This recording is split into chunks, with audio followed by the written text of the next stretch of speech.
Scotty Reed here with a Black Talk Radio News commentary. On this segment, I want to revisit the subject of black people in entertainment. Otis Griffin sent me this story about Jay-Z and his newly found activism. Just on a side note, I think that Jay-Z's story is a great story, not just the rags to riches story. As we know, it has been stated that he started off selling CDs out his trunk, may have also been involved in drug dealing. He used his musical talents to turn it into a very lucrative career, and now he is more conscious than what he was before. I've never really been a fan of Jay-Z's music. Quite honestly, I never listened to his music because I'm stuck in 70s, 80s, and 90s hip-hop, early 90s hip-hop.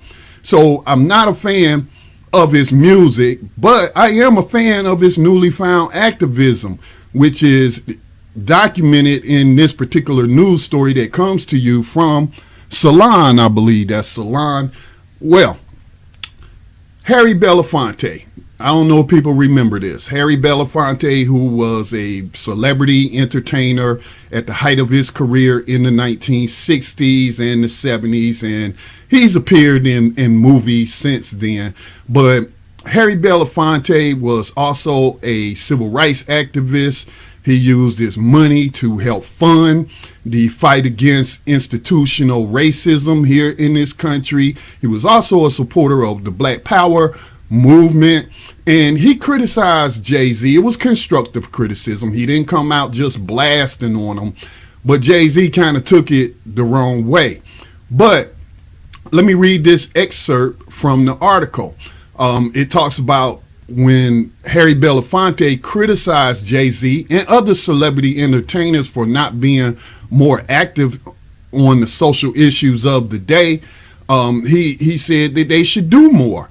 Now, Jay-Z took offense to that, and he even put in one of his tracks, I believe it was his 2013 album, Magna Carta, Holy Grail, where he aligned in one of the tracks, he said, "I'm just trying to find common ground before Mr. Belafonte come and chop a nigga down. Mr. Deo Major fail." So he was pretty much mocking Harry Belafonte, but it seems since 2013, he has taken that criticism to heart, done some self-reflection, and now he is very active in the social justice movement. And that's just great to see. You know, people come into consciousness at different times of their lives, and that progression, sometimes it could be fast, sometimes it could be slow. But it's just great to see that progression in Jay-Z. Now, he wrote, according to this article, it says earlier this week in a self-penned essay for Time, he wrote, "On any given day, over 400,000 people convicted of no crime are held in jail because they cannot afford to buy their freedom. When black and brown people are over-policed and arrested and accused of crimes at higher rates than others, and then forced to pay for their freedom before they ever see trial, big bail companies prosper." In that piece, he announced that he would be donating to organizations Color of Change and Southerners on New Ground to bail out fathers in order to reunite them with their families on Father's Day. "As a father with a growing family, it's the least I can do. But philanthropy is not a long fix. We have to get rid of these inhumane practices altogether."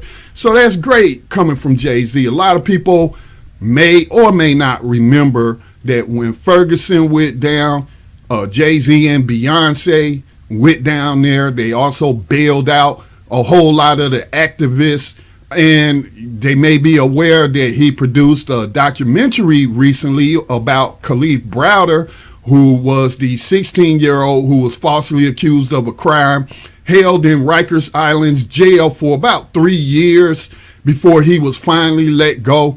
And because of the abuse that he suffered inside that prison plantation, he ended up killing himself. And so Jay-Z brought his story to film.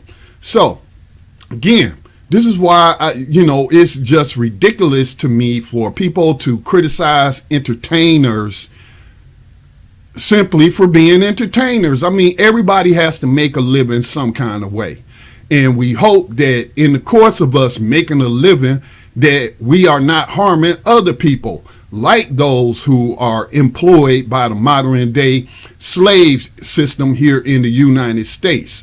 So this is a great story about Jay-Z, not simply because he started off as a poor young man in New York City selling CDs and dealing drugs, but taking his God-given musical talent, turning that into a lucrative career, and now using the wealth that he gained from that entertainment career to help bring about a system of justice.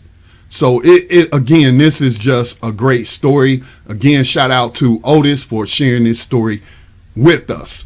Now, also want to keep reminding you that on August the 19th in Washington, D.C., there will be a march and a rally held in Lafayette Park, which is right across from the White House. The purpose of this rally and march is to highlight that the 13th Amendment of the United States Constitution does not abolish slavery, but it sets it aside as a legal punishment. And certainly the federal government, state governments, and private corporations have taken advantage of what has become the world's largest prison slave labor force in the world. And so we just want to bring attention to that by way of this rally and march. It's also an opportunity for us to meet up with our fellow abolitionists across the country. So we hope that if you are able to, please come to the march.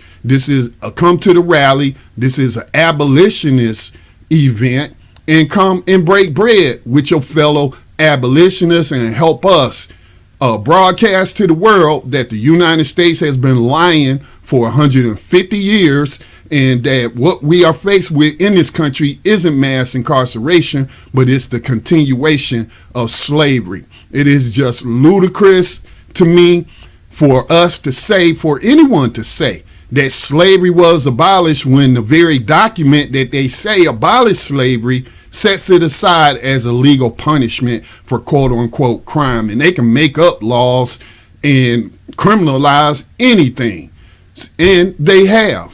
So make sure you come out if you're able. If you're not, you can find out other ways that you can help support this action, this abolitionist action. Visit the website IamWeUbuntu.com for more information.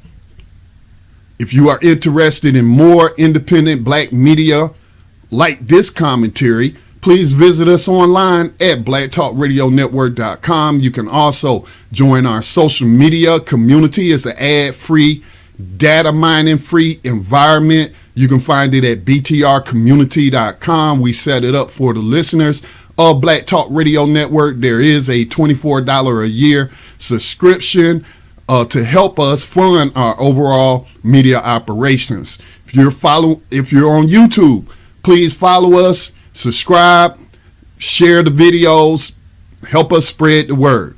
If you're on Facebook, follow us at Black Talk Radio Network, and if you're on Twitter, at Black Talk Radio. And finally, if you would like to support independent black media in other ways other than joining our social media community, you can make a donation of any amount by going to blacktalkmediaproject.org. If you're also interested in becoming an independent black media producer, we provide services and help for those who want to get into the most powerful entity on the face of the planet, and that is media. Thank you for watching. This is Scotty Reed. Peace.